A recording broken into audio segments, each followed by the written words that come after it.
What's going on, everybody? So today we're going to be comparing the Coros Apex 46mm versus the Coros Apex Pro. Which one of these will win in the battle of the juggernauts?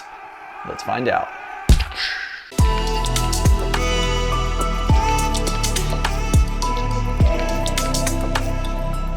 Alright, so as all of you know, the Coros Apex is my daily primary watch. It's one that I bought with my own money. I've had this watch for well over a year now. I love the watch. It's been great. Full review for the Coros Apex, top right corner. Go check it out. As far as the Coros Apex Pro goes, this is a watch Coros sent me. I'm not paid by them. It's not sponsored. I can say whatever I want, and I will. And I have a full review of the Coros Apex Pro you can check out as well. Top right corner. Go watch that if you want more details on this specific watch. But today, I'm just going to compare these two watches, kind of talk about some of the features that maybe one watch has over the other watch, kind of give you some ideas on maybe which watch might be right for you. So let's get straight into it. All right, so biggest thing with Coros that everybody knows is the battery life. Battery life on both of these watches is absolutely amazing. With the Coros Apex, you get 35 hours of battery life in full GPS mode. That's heart rate monitoring, everything. 35 hours is what Coros advertises. For the Apex Pro, you get 40 hours, so 5 more hours. So if you got a longer event, you might need that extra time. Then obviously this one will take the cake there. As far as the Ultramax mode go, they're both going to give you around 100 hours of time when you switch over to Ultramax. So it's going to just change some of the things in the watch, delay some of the GPS recording, but still give you a pretty accurate route. So both can go incredibly long, bottom line. And if you're liking this video, learning something from it, I would really appreciate a thumbs up on the video. It does help a tremendous amount, so just thank you so much for that. As far as both watches go for looks, I think they both look pretty good. I mean, you can take a look right there and take a look. They look pretty good. And as far as the glass goes, they both have the sapphire glass. This stuff is amazing. Like I said, I've had the Apex for a year and a half now, and there's not, I don't think, a single scratch on this glass. It's just been amazing. So you don't have to worry about putting a screen protector on either of these two watches. As far as the comfort goes with the wear, they're both lightweight watches. They both feel good on the wrist. The band of the Apex Pro does feel a little bit better quality than the Apex. They're both quick release systems, so you can easily take those bands off and swap them out with something different if you like. So the Apex Pro with the silicone band comes in at 58 grams. All right, now let's weigh the Apex. This is the 46mm size as well. It comes in at 42 grams. Wow, that's a substantial difference. 42 grams versus 58 grams. That's, you know, that's a difference. You know, you can feel it holding them here. So on the wrist, you might feel it, but honestly, they both feel pretty light on the wrist when I'm wearing them. Now looking at the layout of the watch, obviously there's a little bit of a difference here with the Coros Apex 46mm and the 42. You've got 2 buttons. You've got the scroll knob right here, and then the back button right there.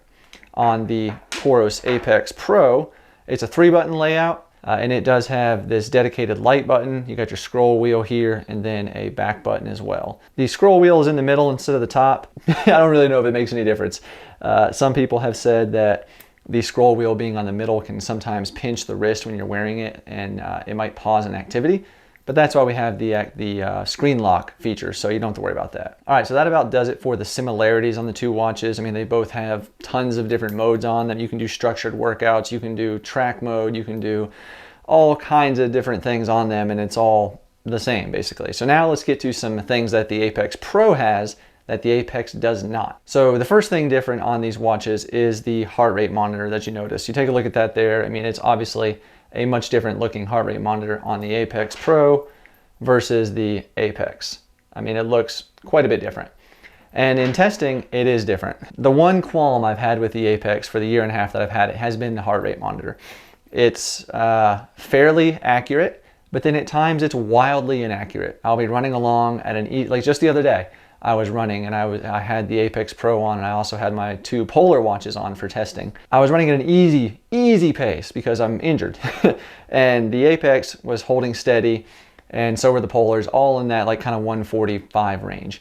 And then I looked down at the Apex and it says 174 out of nowhere. And it stayed up there for a while, whereas the Polar watches were both in the 140s. So I don't know what's up with that, but that's something I have noticed quite frequently with the Apex. One of my biggest gripe about it. With the Apex Pro, I didn't really see that at all in my testing. It was pretty accurate. So let's take a look at some comparisons between the two watches. All right, so here we have a gravel ride that I did in Big South Fork. You can see the orange is the Coros Apex and the blue is the Coros Apex Pro. So let's zoom in and take a look at these GPS tracks and see if we see anything crazy. Keep in mind, this is all just on a gravel road throughout Big South Fork. You know, cell phone service is pretty much non-existent in this area too. It's kind of off where they have the road there, but clearly you can see there's still, you know, the blue and the orange lines are basically right on top of each other. Zooming in here, we can see we have a little bit more GPS sway on the Coros Apex. The orange line, it is a little bit further out. Same here as we get further. So the blue is still right on top of each other, and that's the Apex Pro. So maybe it's a little bit better, but then, well, here we have the Apex Pro having some issues as well. So it's a GPS watch. You know, you're going to have some issues. Here's all the other data. We can see for the altitude, the elevation, you know, the Apex Pro in the light green and the regular Apex in dark green, they're pretty much right on top of each other. Looks like there might be a little bit of variance right here, maybe 5 meters. So that's, you know, negligible. There's really nothing there. Heart rate is where we see the biggest difference here. We have the Coros Apex in red and the Apex Pro in purple. Right off the bat, the Coros Apex jumps up, you know, 20 beats more and stays up that way. And if we look throughout, like right here, we've got a spike where the Apex goes up to 166, the Apex Pro is 155, you know, some more spikes. And then look at this right here, we have, this is interesting. So we have the Apex Pro kind of stays steady, whereas the Apex drops down significantly. And then we have another spike here by the Apex, and if we look over here, we've got more Apex sticking out further in this crazy spike up to 200, which I remember this spot. This was nothing crazy. I mean, it was a hill, but definitely not to spike up to 200, so that's just a crazy oddity of the Apex. All in all, you know, to me, it looks like the Apex Pro is more accurate on the heart rate, and maybe slightly more accurate on GPS, but really they're about the same. And lastly, we have a strength workout. So this is just an indoor, no GPS strength routine. You can see we've got the Apex in red, Apex Pro in purple, and Apex a little bit off here. They're fairly consistent here, but then quite a discrepancy right here where the Apex Pro goes down to a rest basically at 72, whereas the Apex is up to 125 still. But then we've got the Apex Pro way up here and the Apex down here. So a lot of variance for sure. We've got the Apex Pro way up here at 157, and then the Apex Pro jumps up here. So to me, this looks like a time delay. So we've got right at about 36 minutes to maybe 41 minutes. So about a 5-minute gap there, which we have here as well. So it almost seems like the Apex might be picking up the heartbeat quicker and then followed by the Apex Pro. I don't know, that's just a guess. Okay, so back to some of the features the Apex Pro has that the Apex does not. First, it's got a 24/7 blood oxygen monitoring. So if that's something that's important to you, this watch has it. That doesn't. Apex Pro also has the pulse oximeter, which is another really cool feature. Something on the Apex Pro that I really didn't think that I would like or care about is the touchscreen. It's not touchscreen for daily use like I'm doing it right now and it's not doing anything. But in an activity, you can then touch the screen and swipe or scroll, and you can go between your different data fields. So if you have the first screen set up with, you know, maybe a pace, a cadence, heart rate, you want to set up another screen with elevation gain, elevation descent, what current altitude you're at, you can then swipe and get to it. And it's pretty darn simple. It works better than the scroll wheel, quite honestly. So I was actually really happy with that, and I found myself liking it a lot. Next, we have night mode. This is a feature that Coros has released in the last year. I think it didn't originally come with the watch, but basically what it does is it allows you to turn on the backlight, a very dim setting, to where it's always on. So let's say you're running at night and you look down and your eyes might have to adjust. With night mode, it takes that away a little bit. So you can look at the watch, see it clearly and quickly, and it really doesn't use that much battery life. So that's a really cool feature too for like ultra running when you got those long 24-hour events, maybe a 48-hour event, and your eyes might get fatigued. That could help you out. A couple of the other things that this watch has is it does have some different modes available to you versus the Apex. So I think there were 3 specific water modes the Apex Pro has that the Apex does not. It was only a couple of water things, so nothing big, but if that's a sport you do, then that could be a big thing to you. All right, so that's gonna about do it for the differences with the Apex Pro versus the Apex 46. Obviously the 42 is gonna have the same features as the 46, just a little bit less battery life. Now, the big difference, let's talk price.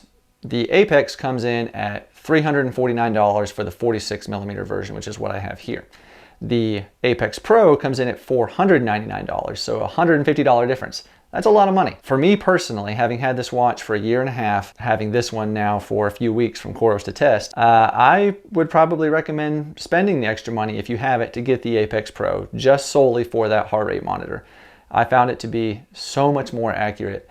I mean, obviously it's still a wrist-based system. It's not going to be the same as a chest strap. So if you really want to train by heart rate, then I would suggest maybe get the Apex and get a chest strap to pair it with, like maybe the Polar H10. But if you still want a pretty accurate heart rate and you don't want to wear that chest strap, because let's face it, they're not comfortable, the Apex Pro is awesome.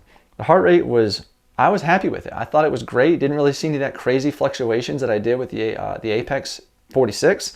So that's a big plus for me. The 5 hours of battery life, is that worth the extra 150 bucks? I mean, it again depends on you. And if you're going to be doing an event that might be 35 to 40 hours, then obviously, yes, that would be more important. So it comes down to you and what features you want. If you use one of those specific water modes that only the Apex Pro has, that's obviously going to be a deciding factor for you. So lots to consider. They're both great watches. I've had this watch a year and a half. My wife has the 42mm. We both really like the Apex line. It's easy to use. The Coros system as a whole is easy to use. The app is very user-friendly. I think so. My wife does as well. We both come from Garmin. It's just going to come down to personal preference and what you want. I don't know. You decide. Let me know below. Have you tested or worn the Apex and the Apex Pro? Which did you like better? I'm curious to see what you guys think, so let me know below. And also, if you want to take a look down below in the description, I will have links to go and purchase either one of these watches. They are affiliate links. They don't cost anything to you, but they do help support my channel. And lastly, another way you can help support the channel is if you want to go pick up some merchandise, like this This Is How I Roll ankle rolling shirt. You can go check that out at the merch store down below in the description, or maybe a trucker hat like this as well. Plenty of other stuff. So thank you for watching. I do appreciate you all. If you want to take a look at either of those two Coros videos, they're going to be available in the card up above. And then on the right-hand side here, I'll put a playlist up of some Coros videos I've done, like the how to upload a GPX file, how to navigate by breadcrumb trail navigation, those kind of things right over there. So go take a look. Thanks for watching, and I'll see you on the next one.